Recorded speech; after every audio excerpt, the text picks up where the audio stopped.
Airport ಹಾಗೂ ದೇವನಹಳ್ಳಿ ಪೊಲೀಸರಿಗೆ ನಿರ್ಮಿಸಿರುವಂತಹ ನೂತನ ವಸತಿ ಗೃಹಗಳು ಅಥವಾ ಈ ಕ್ವಾರ್ಟರ್ಸ್ಗಳು ಪಾಳು ಬಿದ್ದಿವೆ. ಸುಮಾರು 15 ವರ್ಷಗಳಿಂದ ಯಾವೊಬ್ಬ ಪೊಲೀಸರು ಕೂಡ ಅಲ್ಲಿ ಇಲ್ಲ. 58 ವಸತಿ ಗೃಹಗಳನ್ನ ಕ್ವಾರ್ಟರ್ಸ್ಗಳನ್ನ ನಿರ್ಮಾಣ ಮಾಡಿದ್ರು ಕೂಡ ಅಲ್ಲಿ ಯಾವ ಪೊಲೀಸು ಅಥವಾ ಯಾವ ಏರ್ಪೋರ್ಟ್ನ ಸಿಬ್ಬಂದಿಯೂ ಕೂಡ ಅಲ್ಲಿ ತಂಗುತ್ತಿಲ್ಲ. ಈ ಕುರಿತಾಗಿ ನಮ್ಮ ಪ್ರತಿನಿಧಿ ಒಂದು ಡಿಟೇಲ್ ವರದಿ ಕೊಟ್ಟಿದ್ದಾರೆ, ಬನ್ನಿ ನೋಡೋಣ. ದಶಕಗಳ ಹಿಂದೆ ಏನು ಪೊಲೀಸರಿಗೆ ಅನುಕೂಲ ಆಗಲಿ ಅಂತೇಳಿ ಸರ್ಕಾರ ಕೋಟಿ ವೆಚ್ಚದಲ್ಲಿ ಪೊಲೀಸ್ ಕ್ವಾರ್ಟರ್ಸನ್ನು ನಿರ್ಮಾಣ ಮಾಡ್ತು. ಆದರೆ ಇವತ್ತು ಸಂಪೂರ್ಣವಾಗಿ ಪೊಲೀಸ್ ಕ್ವಾರ್ಟರ್ಸು ಭೂತ ಬಂಗಲೆ ಆಗಿದೆ. ನಾನೀಗ ನಿಮಗೆ ದೃಶ್ಯಗಳಲ್ಲಿ ಕೂಡ ತೋರಿಸ್ತಾ ಹೋಗ್ತೇನೆ. ಇದು ಬೆಂಗಳೂರು ಗ್ರಾಮಾಂತರ ಜಿಲ್ಲೆ ದೇವನಹಳ್ಳಿ ಪಟ್ಟಣದ ಹೊರವಲಯದಲ್ಲಿ ಇರ್ತಕ್ಕಂಥ ಕೋಡಿಮಂಚನಹಳ್ಳಿ ಬಳಿ ಇರುವಂಥದ್ದು. ಕೋಡಿಮಂಚನಹಳ್ಳಿ ಬಳಿ ಸರ್ಕಾರ 2010ರಲ್ಲಿ ಸುಮಾರು 58 ಮನೆಗಳನ್ನು ಪೊಲೀಸರಿಗೆ ಇಲ್ಲಿ 4 ಬ್ಲಾಕ್ಗಳಲ್ಲಿ ಮನೆಗಳನ್ನು ನಿರ್ಮಾಣ ಮಾಡ್ತು. ಆದರೆ ಇವತ್ತು ಈ ಒಂದು ಬ್ಲಾಕ್ಗಳಲ್ಲಿ ನಿರ್ಮಾಣ ಮಾಡಿರ್ತಕ್ಕಂಥ ಮನೆಗಳಲ್ಲಿ ಯಾರೂ ಕೂಡ ಪೊಲೀಸರು ವಾಸ ಇಲ್ಲ. ಸಂಪೂರ್ಣವಾಗಿ ಭೂತ ಬಂಗಲೆಯಾಗಿ ಹಾಳಾಗ್ತಾ ಇದೆ. ಯಾಕೆಂತಂದರೆ ಇಲ್ಲಿ ಆರಂಭದಲ್ಲಿ ಪೊಲೀಸ್ ಕ್ವಾರ್ಟರ್ಸ್ ಉದ್ಘಾಟನೆ ಆದಂಥ ಸಂದರ್ಭದಲ್ಲಿ ಇಲ್ಲಿ ಪೊಲೀಸರು ಬಂದು ಇದೇ ಒಂದು ಕ್ವಾರ್ಟರ್ಸ್ನಲ್ಲಿ ವಾಸವಿದ್ದರು. ಆದರೆ ತದನಂತರ ಇಲ್ಲಿ ಇನ್ನೂ ಸರಿಯಾದ ರೀತಿಯಲ್ಲಿ ನೀರಿನ ವ್ಯವಸ್ಥೆಗಳು ಇಲ್ಲ. ಜೊತೆಗೆ ಇಲ್ಲಿ ನೀರಿನ ವ್ಯವಸ್ಥೆ ಇಲ್ಲದಂಥ ಕಾರಣ ಒಬ್ಬೊಬ್ಬರಾಗೆ ಪೊಲೀಸರು ಇಲ್ಲಿಂದ ಖಾಲಿ ಮಾಡಿದ್ರು. ಆವತ್ತು ಈ ರೀತಿಯಾಗಿ ಇದ್ದಂತಹ ಒಂದು ಪೊಲೀಸ್ ಕ್ವಾರ್ಟರ್ಸ್ ಇವತ್ತು ಸಂಪೂರ್ಣವಾಗಿ ಗಿಡ ಗಂಟೆಗಳು ಬೆಳ್ಕೊಂಡಿದೆ. ನಾವು ನೋಡ್ಬೋದು ಯಾವ ರೀತಿ ಪೊಲೀಸ್ ಕ್ವಾರ್ಟರ್ಸ್ ಮುಂದೆ ಗಿಡ ಗಂಟೆಗಳು ಬೆಳ್ಕೊಂಡಿದೆ. ಜೊತೆಗೆ ಮತ್ತೊಂದು ಕಡೆ ಇಲ್ಲಿ ಈಗಾಗಲೇ KEBಯಿಂದ ಎಲ್ಲ ರೀತಿಯಾದ ಒಂದು ವಿದ್ಯುತ್ ಸಂಪರ್ಕ ಕೂಡ ಕೊಟ್ಟಿದ್ರು. ಆದರೆ ಇವತ್ತು ಯಾವುದಕ್ಕೂ ಕೂಡ ಇವತ್ತು ಕೋಟಿ ಜನರ ತೆರಿಗೆ ದುಡ್ಡಲ್ಲಿ ನಿರ್ಮಾಣ ಮಾಡಿರ್ತಕ್ಕಂಥ ಈ ಒಂದು ಕ್ವಾರ್ಟರ್ಸು ಸಂಪೂರ್ಣವಾಗಿ ಹಾಳಾಗಿರುವಂಥದ್ದು ನಾವು ನೋಡ್ಬೋದು. ಏನು ಕಿಟಕಿಗಳಲ್ಲಿರ್ತಕ್ಕಂಥ ಗ್ಲಾಸ್ಗಳು ಕೂಡ ಒಡೆದೋಗಿದೆ. ಜೊತೆಗೆ ಎಲ್ಲವೂ ಕೂಡ ಹಾಳಾಗಿದೆ. ಸುಮಾರು ಲಕ್ಷಾಂತರ ವೆಚ್ಚದಲ್ಲಿ ಅಂದರೆ ಕೋಟ್ಯಾಂತರ ವೆಚ್ಚದಲ್ಲಿ ಮನೆಗಳನ್ನು ನಿರ್ಮಾಣ ಮಾಡಿದ್ರು. ಇವತ್ತು ಇದ್ದು ಪ್ರಯೋಜನಕ್ಕೆ ಬಾರದಂತಾಗಿದೆ. ಜೊತೆಗೆ ಈ ಒಂದು ಕ್ವಾರ್ಟರ್ಸಲ್ಲಿ ಅಂದರೆ ಈ ಒಂದು ಕ್ವಾರ್ಟರ್ಸನ್ನು ಆದಷ್ಟು ಬೇಗ ಇಲ್ಲ ಪೊಲೀಸರು ಬಳಕೆಗೆ ಒಂದು ಬೋರ್ವೆಲ್ಲನ್ನು ಹಾಕಿಸಿ ಬಳಕೆಗೆ ಕೊಡ್ಬೋದಾಯಿತು. ಆದರೆ ಅದನ್ನೂ ಮಾಡಿಲ್ಲ. ಜೊತೆಗೆ ಯಾರಾದರೂ ನಿರ್ಗತಿಕರಿಗೂ ಕೂಡ ವಿತರಣೆಯನ್ನು ಮಾಡ್ಬೋದಾಗಿತ್ತು, ಅದನ್ನೂ ಕೂಡ ಮಾಡಿಲ್ಲ. ಹೀಗಾಗಿ ಸಂಪೂರ್ಣವಾಗಿ ಕೋಟಿ ವೆಚ್ಚದಲ್ಲಿ ನಿರ್ಮಾಣ ಮಾಡಿರ್ತಕ್ಕಂಥ ಈ ಒಂದು ಕ್ವಾರ್ಟರ್ಸು ಹಾಳಾಗ್ತಾ ಇದೆ. ಜೊತೆಗೆ ಇದನ್ನು ಬಳಕೆಗೆ ಯಾರಿಗಾದರೂ ಕೊಡಬೇಕು ಅಂತೇಳಿ ಈಗ ಸಾರ್ವಜನಿಕರು ಒತ್ತಾಯವನ್ನು ಮಾಡ್ತಾ ಇದ್ದಾರೆ.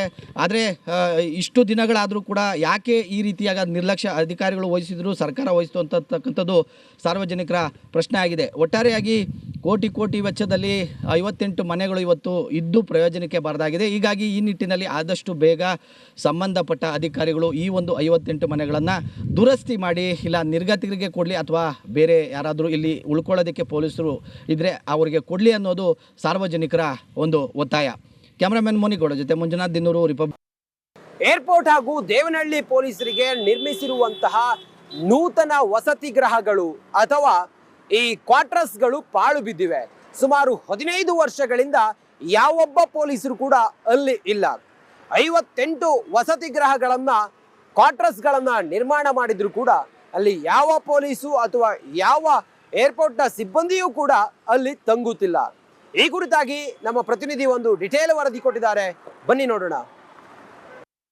ದಶಕಗಳ ಹಿಂದೆ ಏನು ಪೊಲೀಸರಿಗೆ ಅನುಕೂಲ ಆಗಲಿ ಅಂತೇಳಿ ಸರ್ಕಾರ ಕೋಟಿ ವೆಚ್ಚದಲ್ಲಿ ಪೊಲೀಸ್ ಕ್ವಾರ್ಟರ್ಸನ್ನು ನಿರ್ಮಾಣ ಮಾಡ್ತು. ಆದರೆ ಇವತ್ತು ಸಂಪೂರ್ಣವಾಗಿ ಪೊಲೀಸ್ ಕ್ವಾರ್ಟರ್ಸು ಭೂತ ಬಂಗಲೆ ಆಗಿದೆ. ನಾನೀಗ ನಿಮಗೆ ದೃಶ್ಯಗಳಲ್ಲಿ ಕೂಡ ತೋರಿಸ್ತಾ ಹೋಗ್ತೇನೆ. ಇದು ಬೆಂಗಳೂರು ಗ್ರಾಮಾಂತರ ಜಿಲ್ಲೆ ದೇವನಹಳ್ಳಿ ಪಟ್ಟಣದ ಹೊರವಲಯದಲ್ಲಿ ಇರ್ತಕ್ಕಂಥ ಕೋಡಿಮಂಚನಹಳ್ಳಿ ಬಳಿ ಇರುವಂಥದ್ದು. ಕೋಡಿಮಂಚನಹಳ್ಳಿ ಬಳಿ ಸರ್ಕಾರ 2010ರಲ್ಲಿ ಸುಮಾರು 58 ಮನೆಗಳನ್ನು ಪೊಲೀಸರಿಗೆ ಇಲ್ಲಿ 4 ಬ್ಲಾಕ್ಗಳಲ್ಲಿ ಮನೆಗಳನ್ನು ನಿರ್ಮಾಣ ಮಾಡ್ತು. ಆದರೆ ಇವತ್ತು ಈ ಒಂದು ಬ್ಲಾಕ್ಗಳಲ್ಲಿ ನಿರ್ಮಾಣ ಮಾಡಿರ್ತಕ್ಕಂಥ ಮನೆಗಳಲ್ಲಿ ಯಾರೂ ಕೂಡ ಪೊಲೀಸರು ವಾಸ ಇಲ್ಲ.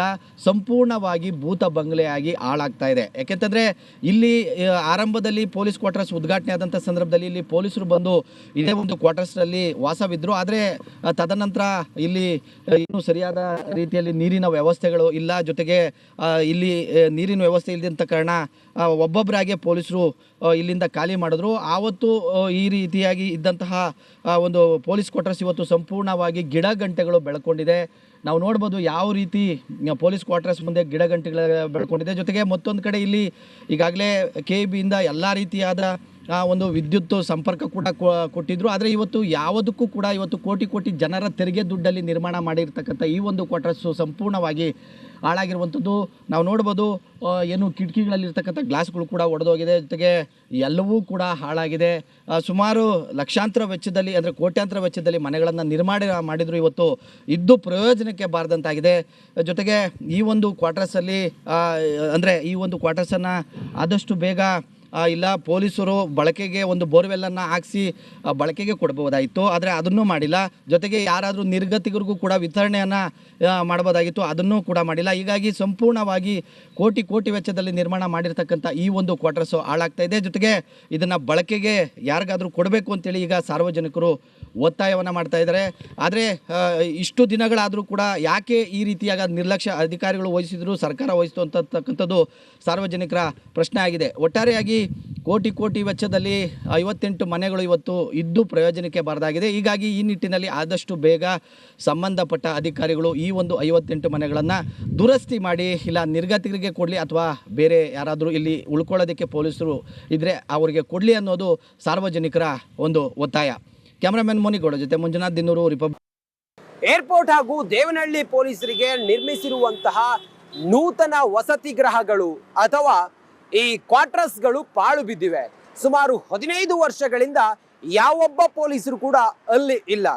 58 ವಸತಿ ಗೃಹಗಳನ್ನ ಕ್ವಾರ್ಟರ್ಸ್ಗಳನ್ನ ನಿರ್ಮಾಣ ಮಾಡಿದ್ರು ಕೂಡ ಅಲ್ಲಿ ಯಾವ ಪೊಲೀಸು ಅಥವಾ ಯಾವ ಏರ್ಪೋರ್ಟ್ನ ಸಿಬ್ಬಂದಿಯೂ ಕೂಡ ಅಲ್ಲಿ ತಂಗುತ್ತಿಲ್ಲ. ಈ ಕುರಿತಾಗಿ ನಮ್ಮ ಪ್ರತಿನಿಧಿ ಒಂದು ಡಿಟೇಲ್ ವರದಿ ಕೊಟ್ಟಿದ್ದಾರೆ, ಬನ್ನಿ ನೋಡೋಣ. ದಶಕಗಳ ಹಿಂದೆ ಏನು ಪೊಲೀಸರಿಗೆ ಅನುಕೂಲ ಆಗಲಿ ಅಂತೇಳಿ ಸರ್ಕಾರ ಕೋಟಿ ಕೋಟಿ ವೆಚ್ಚದಲ್ಲಿ ಪೊಲೀಸ್ ಕ್ವಾರ್ಟರ್ಸನ್ನು ನಿರ್ಮಾಣ ಮಾಡ್ತು, ಆದರೆ ಇವತ್ತು ಸಂಪೂರ್ಣವಾಗಿ ಪೊಲೀಸ್ ಕ್ವಾರ್ಟರ್ಸು ಭೂತ ಬಂಗಲೆ ಆಗಿದೆ. ನಾನೀಗ ನಿಮಗೆ ದೃಶ್ಯಗಳಲ್ಲಿ ಕೂಡ ತೋರಿಸ್ತಾ ಹೋಗ್ತೇನೆ. ಇದು ಬೆಂಗಳೂರು ಗ್ರಾಮಾಂತರ ಜಿಲ್ಲೆ ದೇವನಹಳ್ಳಿ ಪಟ್ಟಣದ ಹೊರವಲಯದಲ್ಲಿ ಇರ್ತಕ್ಕಂಥ ಕೋಡಿಮಂಚನಹಳ್ಳಿ ಬಳಿ ಇರುವಂಥದ್ದು. ಕೋಡಿಮಂಚನಹಳ್ಳಿ ಬಳಿ ಸರ್ಕಾರ 2010ರಲ್ಲಿ ಸುಮಾರು 58 ಮನೆಗಳನ್ನು ಪೊಲೀಸರಿಗೆ ಒಂದು ಇಲ್ಲಿ 4 ಬ್ಲಾಕ್ಗಳಲ್ಲಿ ಮನೆಗಳನ್ನು ನಿರ್ಮಾಣ ಮಾಡ್ತು. ಆದರೆ ಇವತ್ತು ಈ ಒಂದು ಬ್ಲಾಕ್ಗಳಲ್ಲಿ ನಿರ್ಮಾಣ ಮಾಡಿರ್ತಕ್ಕಂಥ ಮನೆಗಳಲ್ಲಿ ಯಾರೂ ಕೂಡ ಪೊಲೀಸರು ವಾಸ ಇಲ್ಲ, ಸಂಪೂರ್ಣವಾಗಿ ಭೂತ ಬಂಗಲೆಯಾಗಿ ಹಾಳಾಗ್ತಾ ಇದೆ. ಯಾಕೆಂತಂದರೆ ಇಲ್ಲಿ ಆರಂಭದಲ್ಲಿ ಪೊಲೀಸ್ ಕ್ವಾರ್ಟರ್ಸ್ ಉದ್ಘಾಟನೆ ಆದಂಥ ಸಂದರ್ಭದಲ್ಲಿ ಇಲ್ಲಿ ಪೊಲೀಸರು ಬಂದು ಇದೇ ಒಂದು ಕ್ವಾರ್ಟರ್ಸ್ನಲ್ಲಿ ವಾಸವಿದ್ದರು. ಆದರೆ ತದನಂತರ ಇಲ್ಲಿ ಇನ್ನೂ ಸರಿಯಾದ ರೀತಿಯಲ್ಲಿ ನೀರಿನ ವ್ಯವಸ್ಥೆಗಳು ಇಲ್ಲ, ಜೊತೆಗೆ ಇಲ್ಲಿ ನೀರಿನ ವ್ಯವಸ್ಥೆ ಇಲ್ಲದಂಥ ಕಾರಣ ಒಬ್ಬೊಬ್ಬರಾಗೆ ಪೊಲೀಸರು ಇಲ್ಲಿಂದ ಖಾಲಿ ಮಾಡಿದ್ರು. ಆವತ್ತು ಈ ರೀತಿಯಾಗಿ ಇದ್ದಂತಹ ಒಂದು ಪೊಲೀಸ್ ಕ್ವಾರ್ಟರ್ಸ್ ಇವತ್ತು ಸಂಪೂರ್ಣವಾಗಿ ಗಿಡ ಗಂಟೆಗಳು ಬೆಳ್ಕೊಂಡಿದೆ. ನಾವು ನೋಡ್ಬೋದು ಯಾವ ರೀತಿ ಪೊಲೀಸ್ ಕ್ವಾರ್ಟರ್ಸ್ ಮುಂದೆ ಗಿಡ ಗಂಟೆಗಳು ಬೆಳ್ಕೊಂಡಿದೆ. ಜೊತೆಗೆ ಮತ್ತೊಂದು ಕಡೆ ಇಲ್ಲಿ ಈಗಾಗಲೇ KEBಯಿಂದ ಎಲ್ಲ ರೀತಿಯಾದ ಒಂದು ವಿದ್ಯುತ್ ಸಂಪರ್ಕ ಕೂಡ ಕೊಟ್ಟಿದ್ರು. ಆದರೆ ಇವತ್ತು ಯಾವುದಕ್ಕೂ ಕೂಡ ಇವತ್ತು ಕೋಟಿ ಕೋಟಿ ಜನರ ತೆರಿಗೆ ದುಡ್ಡಲ್ಲಿ ನಿರ್ಮಾಣ ಮಾಡಿರ್ತಕ್ಕಂಥ ಈ ಒಂದು ಕ್ವಾರ್ಟರ್ಸು ಸಂಪೂರ್ಣವಾಗಿ ಹಾಳಾಗಿರುವಂಥದ್ದು ನಾವು ನೋಡ್ಬೋದು. ಏನು ಕಿಟಕಿಗಳಲ್ಲಿರ್ತಕ್ಕಂಥ ಗ್ಲಾಸ್ಗಳು ಕೂಡ ಒಡೆದೋಗಿದೆ, ಜೊತೆಗೆ ಎಲ್ಲವೂ ಕೂಡ ಹಾಳಾಗಿದೆ.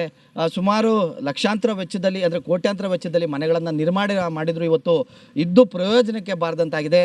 ಜೊತೆಗೆ ಈ ಒಂದು ಕ್ವಾರ್ಟರ್ಸಲ್ಲಿ ಅಂದರೆ ಈ ಒಂದು ಕ್ವಾರ್ಟರ್ಸನ್ನು ಆದಷ್ಟು ಬೇಗ ಇಲ್ಲ ಪೊಲೀಸರು ಬಳಕೆಗೆ ಒಂದು ಬೋರ್ವೆಲ್ಲನ್ನು ಹಾಕಿಸಿ ಬಳಕೆಗೆ ಕೊಡ್ಬೋದಾಯಿತು, ಆದರೆ ಅದನ್ನೂ ಮಾಡಿಲ್ಲ. ಜೊತೆಗೆ ಯಾರಾದರೂ ನಿರ್ಗತಿಕರಿಗೂ ಕೂಡ ವಿತರಣೆಯನ್ನು ಮಾಡ್ಬೋದಾಗಿತ್ತು, ಅದನ್ನೂ ಕೂಡ ಮಾಡಿಲ್ಲ. ಹೀಗಾಗಿ ಸಂಪೂರ್ಣವಾಗಿ ಕೋಟಿ ಕೋಟಿ ವೆಚ್ಚದಲ್ಲಿ ನಿರ್ಮಾಣ ಮಾಡಿರ್ತಕ್ಕಂಥ ಈ ಒಂದು ಕ್ವಾರ್ಟರ್ಸು ಹಾಳಾಗ್ತಾ ಇದೆ. ಜೊತೆಗೆ ಇದನ್ನು ಬಳಕೆಗೆ ಯಾರಿಗಾದರೂ ಕೊಡಬೇಕು ಅಂತೇಳಿ ಈಗ ಸಾರ್ವಜನಿಕರು ಒತ್ತಾಯವನ್ನು ಮಾಡ್ತಾ ಇದ್ದಾರೆ. ಆದರೆ ಇಷ್ಟು ದಿನಗಳಾದರೂ ಕೂಡ ಯಾಕೆ ಈ ರೀತಿಯಾದ ನಿರ್ಲಕ್ಷ್ಯ ಅಧಿಕಾರಿಗಳು ವಹಿಸಿದ್ರು, ಸರ್ಕಾರ ವಹಿಸಿತು ಅಂತಕ್ಕಂಥದ್ದು ಸಾರ್ವಜನಿಕರ ಪ್ರಶ್ನೆ ಆಗಿದೆ. ಒಟ್ಟಾರೆಯಾಗಿ ಕೋಟಿ ಕೋಟಿ ವೆಚ್ಚದಲ್ಲಿ 58 ಮನೆಗಳು ಇವತ್ತು ಇದ್ದು ಪ್ರಯೋಜನಕ್ಕೆ ಬಾರದಾಗಿದೆ. ಹೀಗಾಗಿ ಈ ನಿಟ್ಟಿನಲ್ಲಿ ಆದಷ್ಟು ಬೇಗ ಸಂಬಂಧಪಟ್ಟ ಅಧಿಕಾರಿಗಳು ಈ ಒಂದು 58 ಮನೆಗಳನ್ನು ದುರಸ್ತಿ ಮಾಡಿ ಇಲ್ಲ ನಿರ್ಗತಿಕರಿಗೆ ಕೊಡಲಿ, ಅಥವಾ ಬೇರೆ ಯಾರಾದರೂ ಇಲ್ಲಿ ಉಳ್ಕೊಳ್ಳೋದಕ್ಕೆ ಪೊಲೀಸರು ಇದ್ದರೆ ಅವರಿಗೆ ಕೊಡಲಿ ಅನ್ನೋದು ಸಾರ್ವಜನಿಕರ ಒಂದು ಒತ್ತಾಯ. ಕ್ಯಾಮ್ರಾಮನ್ ಮೋನಿಗೌಡ ಜೊತೆ ಮಂಜುನಾಥ್ ದಿನ್ನೂರು, ರಿಪಬ್ಲಿಕ್. ಏರ್ಪೋರ್ಟ್ ಹಾಗೂ ದೇವನಹಳ್ಳಿ ಪೊಲೀಸರಿಗೆ ನಿರ್ಮಿಸಿರುವಂತಹ ನೂತನ ವಸತಿ ಗೃಹಗಳು ಅಥವಾ ಈ ಕ್ವಾರ್ಟರ್ಸ್ಗಳು ಪಾಳು ಬಿದ್ದಿವೆ. ಸುಮಾರು 15 ವರ್ಷಗಳಿಂದ ಯಾವೊಬ್ಬ ಪೊಲೀಸರು ಕೂಡ ಅಲ್ಲಿ ಇಲ್ಲ. 58 ವಸತಿ ಗೃಹಗಳನ್ನ ಕ್ವಾರ್ಟರ್ಸ್ಗಳನ್ನ ನಿರ್ಮಾಣ ಮಾಡಿದ್ರು ಕೂಡ ಅಲ್ಲಿ ಯಾವ ಪೊಲೀಸು ಅಥವಾ ಯಾವ ಏರ್ಪೋರ್ಟ್ನ ಸಿಬ್ಬಂದಿಯೂ ಕೂಡ ಅಲ್ಲಿ ತಂಗುತ್ತಿಲ್ಲ. ಈ ಕುರಿತಾಗಿ ನಮ್ಮ ಪ್ರತಿನಿಧಿ ಒಂದು ಡಿಟೇಲ್ ವರದಿ ಕೊಟ್ಟಿದ್ದಾರೆ, ಬನ್ನಿ ನೋಡೋಣ. ದಶಕಗಳ ಹಿಂದೆ ಏನು ಪೊಲೀಸರಿಗೆ ಅನುಕೂಲ ಆಗಲಿ ಅಂತೇಳಿ ಸರ್ಕಾರ ಕೋಟಿ ಕೋಟಿ ವೆಚ್ಚದಲ್ಲಿ ಪೊಲೀಸ್ ಕ್ವಾರ್ಟರ್ಸನ್ನು ನಿರ್ಮಾಣ ಮಾಡ್ತು. ಆದರೆ ಇವತ್ತು ಸಂಪೂರ್ಣವಾಗಿ ಪೊಲೀಸ್ ಕ್ವಾರ್ಟರ್ಸು ಭೂತ ಬಂಗಲೆ ಆಗಿದೆ. ನಾನೀಗ ನಿಮಗೆ ದೃಶ್ಯಗಳಲ್ಲಿ ಕೂಡ ತೋರಿಸ್ತಾ ಹೋಗ್ತೇನೆ. ಇದು ಬೆಂಗಳೂರು ಗ್ರಾಮಾಂತರ ಜಿಲ್ಲೆ ದೇವನಹಳ್ಳಿ ಪಟ್ಟಣದ ಹೊರವಲಯದಲ್ಲಿ ಇರ್ತಕ್ಕಂಥ ಕೋಡಿಮಂಚನಹಳ್ಳಿ ಬಳಿ ಇರುವಂಥದ್ದು. ಕೋಡಿಮಂಚನಹಳ್ಳಿ ಬಳಿ ಸರ್ಕಾರ 2010ರಲ್ಲಿ ಸುಮಾರು 58 ಮನೆಗಳನ್ನು ಪೊಲೀಸರಿಗೆ ಇಲ್ಲಿ 4 ಬ್ಲಾಕ್ಗಳಲ್ಲಿ ಮನೆಗಳನ್ನು ನಿರ್ಮಾಣ ಮಾಡ್ತು. ಆದರೆ ಇವತ್ತು ಈ ಒಂದು ಬ್ಲಾಕ್ಗಳಲ್ಲಿ ನಿರ್ಮಾಣ ಮಾಡಿರ್ತಕ್ಕಂಥ ಮನೆಗಳಲ್ಲಿ ಯಾರೂ ಕೂಡ ಪೊಲೀಸರು ವಾಸ ಇಲ್ಲ. ಸಂಪೂರ್ಣವಾಗಿ ಭೂತ ಬಂಗಲೆಯಾಗಿ ಹಾಳಾಗ್ತಾ ಇದೆ. ಯಾಕೆಂತಂದರೆ ಇಲ್ಲಿ ಆರಂಭದಲ್ಲಿ ಪೊಲೀಸ್ ಕ್ವಾರ್ಟರ್ಸ್ ಉದ್ಘಾಟನೆ ಆದಂಥ ಸಂದರ್ಭದಲ್ಲಿ ಇಲ್ಲಿ ಪೊಲೀಸರು ಬಂದು ಇದೇ ಒಂದು ಕ್ವಾರ್ಟರ್ಸ್ನಲ್ಲಿ ವಾಸವಿದ್ದರು. ಆದರೆ ತದನಂತರ ಇಲ್ಲಿ ಇನ್ನೂ ಸರಿಯಾದ ರೀತಿಯಲ್ಲಿ ನೀರಿನ ವ್ಯವಸ್ಥೆಗಳು ಇಲ್ಲ. ಜೊತೆಗೆ ಇಲ್ಲಿ ನೀರಿನ ವ್ಯವಸ್ಥೆ ಇಲ್ಲದಂಥ ಕಾರಣ ಒಬ್ಬೊಬ್ಬರಾಗೆ ಪೊಲೀಸರು ಇಲ್ಲಿಂದ ಖಾಲಿ ಮಾಡಿದ್ರು. ಆವತ್ತು ಈ ರೀತಿಯಾಗಿ ಇದ್ದಂತಹ ಒಂದು ಪೊಲೀಸ್ ಕ್ವಾರ್ಟರ್ಸ್ ಇವತ್ತು ಸಂಪೂರ್ಣವಾಗಿ ಗಿಡ ಗಂಟೆಗಳು ಬೆಳ್ಕೊಂಡಿದೆ. ನಾವು ನೋಡ್ಬೋದು ಯಾವ ರೀತಿ ಪೊಲೀಸ್ ಕ್ವಾರ್ಟರ್ಸ್ ಮುಂದೆ ಗಿಡ ಗಂಟೆಗಳು ಬೆಳ್ಕೊಂಡಿದೆ. ಜೊತೆಗೆ ಮತ್ತೊಂದು ಕಡೆ ಇಲ್ಲಿ ಈಗಾಗಲೇ KEBಯಿಂದ ಎಲ್ಲ ರೀತಿಯಾದ ಒಂದು ವಿದ್ಯುತ್ ಸಂಪರ್ಕ ಕೂಡ ಕೊಟ್ಟಿದ್ರು. ಆದರೆ ಇವತ್ತು ಯಾವುದಕ್ಕೂ ಕೂಡ ಇವತ್ತು ಕೋಟಿ ಜನರ ತೆರಿಗೆ ದುಡ್ಡಲ್ಲಿ ನಿರ್ಮಾಣ ಮಾಡಿರ್ತಕ್ಕಂಥ ಈ ಒಂದು ಕ್ವಾರ್ಟರ್ಸು ಸಂಪೂರ್ಣವಾಗಿ ಹಾಳಾಗಿರುವಂಥದ್ದು ನಾವು ನೋಡ್ಬೋದು.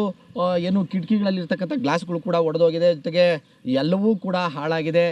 ಸುಮಾರು ಲಕ್ಷಾಂತರ ವೆಚ್ಚದಲ್ಲಿ ಅಂದರೆ ಕೋಟ್ಯಾಂತರ ವೆಚ್ಚದಲ್ಲಿ ಮನೆಗಳನ್ನು ನಿರ್ಮಾಣ ಮಾಡಿದ್ರು. ಇವತ್ತು ಇದ್ದು ಪ್ರಯೋಜನಕ್ಕೆ ಬಾರದಂತಾಗಿದೆ. ಜೊತೆಗೆ ಈ ಒಂದು ಕ್ವಾರ್ಟರ್ಸಲ್ಲಿ ಅಂದರೆ ಈ ಒಂದು ಕ್ವಾರ್ಟರ್ಸನ್ನು ಆದಷ್ಟು ಬೇಗ ಇಲ್ಲ ಪೊಲೀಸರು ಬಳಕೆಗೆ ಒಂದು ಬೋರ್ವೆಲ್ಲನ್ನು ಹಾಕಿಸಿ ಬಳಕೆಗೆ ಕೊಡ್ಬೋದಾಯಿತು. ಆದರೆ ಅದನ್ನೂ ಮಾಡಿಲ್ಲ. ಜೊತೆಗೆ ಯಾರಾದರೂ ನಿರ್ಗತಿಕರಿಗೂ ಕೂಡ ವಿತರಣೆಯನ್ನು ಮಾಡ್ಬೋದಾಗಿತ್ತು, ಅದನ್ನೂ ಕೂಡ ಮಾಡಿಲ್ಲ. ಹೀಗಾಗಿ ಸಂಪೂರ್ಣವಾಗಿ ಕೋಟಿ ವೆಚ್ಚದಲ್ಲಿ ನಿರ್ಮಾಣ ಮಾಡಿರ್ತಕ್ಕಂಥ ಈ ಒಂದು ಕ್ವಾರ್ಟರ್ಸು ಹಾಳಾಗ್ತಾ ಇದೆ. ಜೊತೆಗೆ ಇದನ್ನು ಬಳಕೆಗೆ ಯಾರಿಗಾದರೂ ಕೊಡಬೇಕು ಅಂತೇಳಿ ಈಗ ಸಾರ್ವಜನಿಕರು ಒತ್ತಾಯವನ್ನು ಮಾಡ್ತಾ ಇದ್ದಾರೆ. ಆದರೆ ಇಷ್ಟು ದಿನಗಳಾದರೂ ಕೂಡ ಯಾಕೆ ಈ ರೀತಿಯಾದ ನಿರ್ಲಕ್ಷ್ಯ ಅಧಿಕಾರಿಗಳು ವಹಿಸಿದ್ರು, ಸರ್ಕಾರ ವಹಿಸಿತು ಅಂತಕ್ಕಂಥದ್ದು ಸಾರ್ವಜನಿಕರ ಪ್ರಶ್ನೆ ಆಗಿದೆ. ಒಟ್ಟಾರೆಯಾಗಿ ಕೋಟಿ ವೆಚ್ಚದಲ್ಲಿ 58 ಮನೆಗಳು ಇವತ್ತು ಇದ್ದು ಪ್ರಯೋಜನಕ್ಕೆ ಬಾರದಾಗಿದೆ. ಹೀಗಾಗಿ ಈ ನಿಟ್ಟಿನಲ್ಲಿ ಆದಷ್ಟು ಬೇಗ ಸಂಬಂಧಪಟ್ಟ ಅಧಿಕಾರಿಗಳು ಈ ಒಂದು 58 ಮನೆಗಳನ್ನು ದುರಸ್ತಿ ಮಾಡಿ ಇಲ್ಲ ನಿರ್ಗತಿಕರಿಗೆ ಕೊಡಲಿ ಅಥವಾ ಬೇರೆ ಯಾರಾದರೂ ಇಲ್ಲಿ ಉಳ್ಕೊಳ್ಳೋದಕ್ಕೆ ಪೊಲೀಸರು ಇದ್ದರೆ ಅವರಿಗೆ ಕೊಡಲಿ ಅನ್ನೋದು ಸಾರ್ವಜನಿಕರ ಒಂದು ಒತ್ತಾಯ. ಕ್ಯಾಮ್ರಾಮನ್ ಮೋನಿಗೌಡ ಜೊತೆ ಮಂಜುನಾಥ್ ದಿನ್ನೂರು, ರಿಪಬ್ಲಿಕ್.